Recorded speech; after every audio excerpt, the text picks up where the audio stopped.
itulah yang paling dihargai mereka. Nah, akhirnya untuk sementara saya cukupkan. Terima kasih atas perhatiannya. Nanti mungkin langsung dalam sesi buku ini ada kesamaan dengan Dan Brown. Ada teori konspirasi, ada teka-teki, terus ada persaudaraan rahasia, ada semuanya dalam skala dunia. Terus mungkin FM Brotherhood itu kesamaan dari Freemason, Mason. Jadi mungkin nanti Bang Moses yang akan menjelaskan nanti apa mungkin ada terinfluence dari Dan Brown. Sebelum itu kita ada saya dulu, nampung dulu nanti. Terima kasih. Pertama saya ucapkan terima kasih pada Bang Ben yang sudah membuat saya ikut membaca dengan telinga. Terima kasih juga Pak Moses hadir.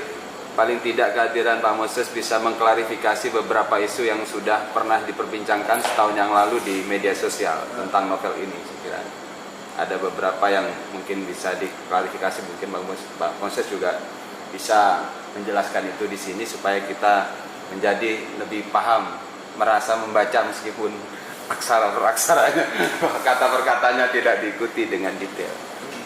Saya tertarik karena ini novel yang kesekian berbicara soal Dayak. Dari beberapa novel yang saya tahu ya, yang novel pertama kali yang saya tahu tentang Dayak itu novel Langpang, Kembang Gunung Pure, almarhum Langpang.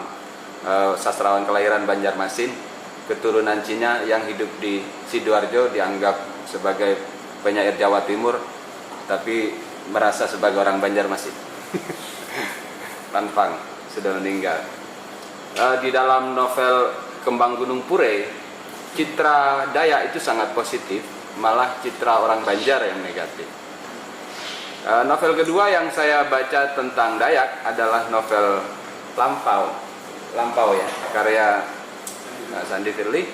Itu tentang Sandayuhan yang bergerak dari Hulu, kemudian dia pindah ke Jakarta. Lalu dia tidak mau pulang lagi ke kampungnya karena memilih menjadi penulis, dia menjadi orang. Itu novel kedua tentang Dayak yang saya baca. Novel ketiga, kalau itu bisa dianggap sebagai representasi tentang cerita tentang orang Dayak, itu novel Orang Bakumpai Terakhir. Anak Bakumpai terakhir. Dan di sini kita beruntung karena ada paling tidak ada 4 sekarang ya, yang bisa kita dengarkan kesaksiannya. Ada Bang Budi, ada Pak Bram, yang juga Pak Sibramusi, sekarang Pak Moses, yang konsen terhadap isu-isu Dayak Mutakhir.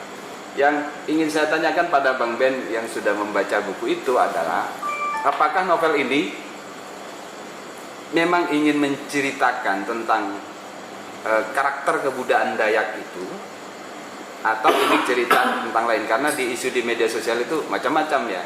Ada yang mengatakan novel ini membingungkan, ini cerita tentang apa. Nah, yang ingin saya dapatkan lagi dari Bang Ben, ini sebetulnya dari sekian banyak tokoh di dalam novel ini cerita tentang siapa sebetulnya ya. Karena beruntung Bang Ben kenal dengan pengarangnya, seandainya nggak kenal dengan pengarangnya, ini kan sebagai sebuah dunia sendiri yang dibangun oleh penulisnya, dan ini sebagai sebuah dunia, tentu ini dunia yang bisa kita hubungkan kemana-mana secara bebas oleh pembacanya. Pertama, ini adalah karya sastra yang terkait dengan isu, karena berkali-kali Bang Ben bicara soal Dayak, maka ini ada kaitannya dengan Dayak secara tekstual, dalam kaitannya dengan Dayak-Dayak yang lain dalam fiksi, gitu ya. Kita bicara tentang fiksi. Kalau toh itu nanti memang secara pribadi sebagai upaya Bang Moses untuk merepresentasikan pengalamannya dalam novel ini, itu persoalan lain saya kira. Yang bisa juga dianalisis lebih dalam lewat cara bedah yang lain, misalnya lewat psikologi sastra misalnya, itu akan menarik lagi. Sayangnya salah seorang yang concern dengan itu nggak hadir di sini. Yang ingin saya tahu itu Bang Ben. Jadi kalau ini cerita tentang Dayak dalam konteks hubungan tadi misalnya dengan novelnya ini cerita Dayak yang bagaimana? Kalau memang itu ceritanya. Kemudian dari sudut pandang. Novel ini diceritakan dari sudut pandang apa? Dia menggunakan teknik apa? Apakah dia menggunakan teknik akuan atau orang ketiga? Karena ini akan ada kaitannya dengan penyuaraan ya, suara narasi. Sebetulnya ini menyuarakan siapa, kan ada akan terselip di balik itu. Jadi ini cerita siapa, menginginkan apa, lalu kemudian dia dapat mencapai keinginannya atau gagal. Jadi kalau misalnya ini sebetulnya kalau kita lihat dari misalnya teori kelas ya, ini sebetulnya cerita orang di kelas yang mana gitu, ingin melawan kelas yang mana gitu, lalu keinginan perlawanannya itu berhasil atau gagal gitu. Sehingga kita mungkin bisa mengambil salah satu, meskipun itu bukan satu-satunya makna dari novel ini, paling tidak saya ingin mendapatkan itu dari Bang Ben. Oke, itu aja dulu. Oke, terima kasih Mas Eno. Mungkin kamu kasih silakan menanggapi apa yang di Bang Ben terus dulu. Ya, terima kasih ya. Saya senang sekali dan sangat dihargai sekali dengan acara malam ini. Jadi masa dari Pak Ben ini sangat pada tracknya gitu ya. Itu pas memang seperti itu pada tracknya. Apa yang Pak Sen tanyakan juga, memang setelah saya membaca lagi, saya sendiri banyak lupa ya. Saya pinjam lagi dengan teman, mencari lagi buku, baru juga mulai ingat lagi karena ini sebetulnya sudah selesai lama gitu. Tapi ada memang beberapa kesan yang memang saya ingat. Buku ini pertama murninya bukan karya saya sendiri, tapi juga 10 orang teman yang membantu dalam riset. Saya kebetulan hanya menjadi semacam pembantu mereka dalam proses studi, sehingga saya memperoleh banyak materi yang kemudian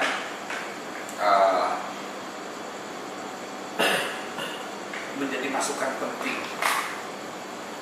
Intinya buku ini sebetulnya keseimbangan kosmik, karena itulah konsep utama dari Tree of Life yang dalam bahasa Dayak itu dibilang bahkan garing belum. Konsep orang Dayak secara mendasar ceritanya bahwa alam itu sempurna, punya cara sendiri menyeimbangkan. Jadi kalau misalnya masuk segala satu itu memang caranya alam untuk menyeimbangkan. Tidak untuk menyeimbangkan karena memang sudah sistemnya. Pemikiran barat kecenderungan mau mengatur semuanya, plan gitu ya, atau prediksi, mempelajari tren, memperkirakan apa.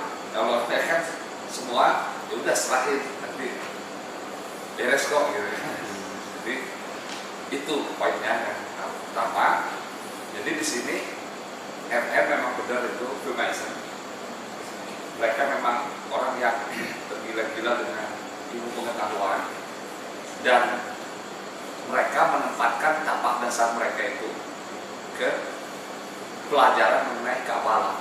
Kaum mereka yang namanya Kabbalis, dan mereka memang kalau kontaknya dengan Oppenheimer itu setelah dia mempelajari, dia Oppenheimer muda, anak dari Oppenheimer tua yang melakukan riset itu dengan sudut pandang berbeda. Jadi